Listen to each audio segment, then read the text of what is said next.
Tutuloy ko lang yung kanina. Yun na unang sinabi ko. Sa pilitang pinatatakan sa noo at kanang kamay ng halimaw, ang mga tao, mayaman o mahirap, hamak o duka, at sinamba ang imahen o larawan ng ikalamang halimaw. Hindi ko alam kung anong una, kung sino yung ginawa ng imahen, pero pareho silang halimaw. Dalawa kasi yung halimaw na yan. Di ba, pag nag-antanda kayo, o nag-cross sign, mula sa noo, gamit ang kanang kamay sa pilitan. Kasi kapag nasa simbahan kayo, obligado kayo mag-antanda o mag-cross sign. Parang sa pilitan din yun. Parehas lang yun. At yung mga imahen o rebulto, yan ang mga halimaw. Portal yan. Diyan lumalabas ang masasamang espiritu na pwede magdala sa inyo sa impyerno. Yung pare, ang tawag nyo father. Ganon din ang pope. Yung pope, in Latin, papa. So, it is also, it means father also.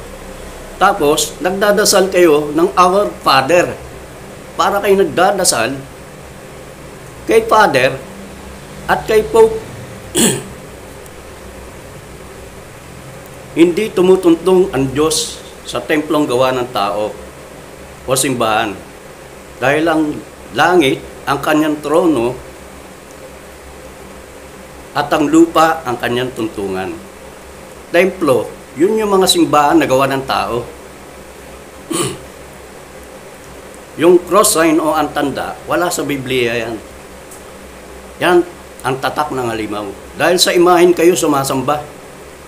Yan yung ikalawang halimaw, si Jesus. O yung Danilo, meron ako nakilala Bilasco, taga Batangas. Danilo, Serkinya daw siya. Danilo 6, Serkinya 6, Santos 6. Tapos, meron din dito, yung Felix, yung sa iglesia, Felix, Waisagon, Manalo. Yung Felix, originated from Latin. Galing na naman sa Roma.